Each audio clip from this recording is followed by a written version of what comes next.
नमस्कार, आप देख रहे हैं वीके न्यूज और मैं हूं आपके साथ मयंक गौड़।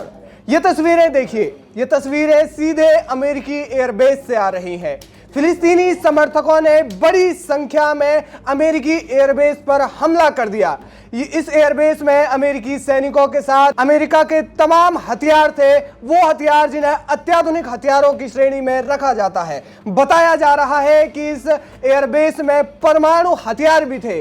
तो क्या ये बड़ी संख्या में ये जो फिलिस्तीनी समर्थक हैं, जो हजारों की संख्या में हुजूम लेकर इस एयरबेस पर हमला करने के लिए दौड़ रहे हैं, क्या वो इन परमाणु हथियारों को चुराना चाहते थे या फिर अमेरिकी सैनिकों को मारना चाहते थे? ऐसे तमाम सवाल है, क्योंकि अब जब हमला हुआ है तो कुछ ना कुछ एक बुरी मंशा इसके पीछे जरूर रही होगी। चाहे वो हथियारों को चुराना हो, चाहे वो कोई धमाका करना हो, या फिर वो अमेरिकी सैनिकों की हत्या करना हो। ऐसे तमाम सवाल जो है वो उमड़ रहे हैं और इस मामले में उन्हें रोकने की कोशिश की गई। आप देख सकते हैं कि किस प्रकार से अमेरिकी एयरबेस के पास हजारों की संख्या में फिलिस्तीनी समर्थक भाग रहे हैं अमेरिकी एयरबेस पर हमला करने के लिए। इस एयरबेस में अमेरिकी सैनिकों के साथ, जैसा हमने आपको बताया, अमेरिका के तमाम और बड़ी संख्या में अत्याधुनिक हथियार भी थे। अब इसके बाद क्या हुआ, जब ये पूरा मामला सामने आया, इस तरह का ये जो वीडियो है जो आप देख पा रहे हैं, उसमें उसके बाद जब एयरबेस पर हमला करने के लिए दौड़े तो फिर पुलिस वहां पर मौजूद रही। उन पर आंसू गैस के गोले छोड़े गए, उन पर धुएं के गुबार आप देख सकते हैं कि वो हुए और भीड़ को तितर बितर करने की कोशिश की गई। यानी कि उनके जो मंसूबे हैं उनको नाकाम करने का भरसक प्रयास किया गया।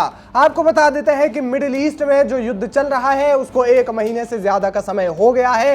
इस 1 महीने में गाजा में 10,000 से ज्यादा लोगों की मौत हो गई है। वहीं हजारों की संख्या में इजराइल में भी लोग मारे जा चुके हैं, मासूम लोग मारे जा चुके हैं। आईडीएफ के बहुत सारे जवानों की इसमें मौत हो चुकी है। वहीं दोनों तरफ से जो है गुत्थम गुत्ती जो चल रही है वो किसी भी हाल में कम होने का नाम नहीं ले रही है, बल्कि हर एक जो स्टेप है, चाहे वो हमास की तरफ से हो चाहे वो इजराइल की तरफ से हो, उस दोनों का लिया गया हर एक स्टेप इस युद्ध को और ज्यादा विध्वंसक बना रहा है और ज्यादा आक्रामक रूप ये युद्ध ले रहा है। और इसी के समर्थन में ये जो वीडियो है, फिलिस्तीनी समर्थक जो है वो आए और एयरबेस पर, अमेरिकी एयरबेस पर हमला कर दिया। हमला करने की मंशा से वो आए हुए थे और बड़ी संख्या में आप यहां पर ये जो भीड़ है वो देख सकते हैं।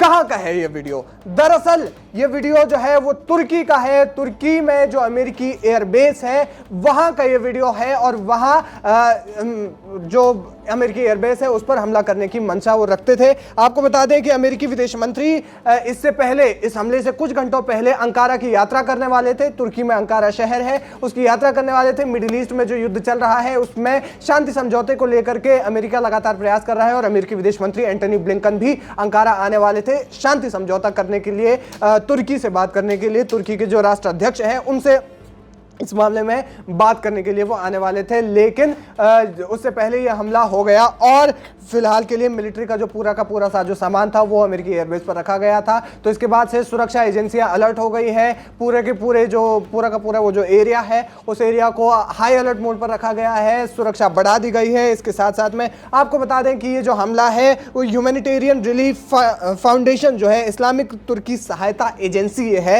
ह्यूमैनिटेरियन रिलीफ फाउंडेशन, उसने ये हमला करवाने की जो पूरी की पूरी प्लानिंग की है वो की थी। इजरायली हमले और अमेरिका का इजराइल की तरफ पूरा का पूरा खुलकर जो समर्थन अमेरिका कर रहा है उसके विरोध में तुर्की में ये जो विरोध प्रदर्शन है वो हुआ। बैरिकेड्स गिराए गए, आंसू गैस के गोले छोड़े गए, बहुत सी चीजें, मतलब एक तरीके से उत्पात मचाया गया जमकर। उपद्रवियों ने जिस तरीके से पूरा का पूरा वो जो एरिया है उसको ध्वस्त करने की कोशिश की, उस वहां पर अपने जो मंसूबे थे उनको कामयाब करने की कोशिश की। हालांकि वहां पर सुरक्षा व्यवस्था जो है वो बनाई गई और उसके बाद जो सुरक्षा बल थे उन्होंने इनके जो मंसूबे थे उसको नाकाम कर दिया। लेकिन इस वक्त ये अमेरिका के लिए एक बुरी खबर के तौर पर सामने आ रही है, क्योंकि इससे पहले भी लेबनान में भी अमेरिकी जो दूतावास था उसको आग के हवाले कर दिया गया था और भी जगह जगह पर अमेरिकियों पर हमले हो रहे हैं। इस मामले में जो अमेरिकी राष्ट्रपति हैं जो बाइडन, उन्होंने भी इस मामले में कहा था कि देशों की यात्रा करने से बचें, लेबनान की यात्रा करने से बचें खासतौर पर।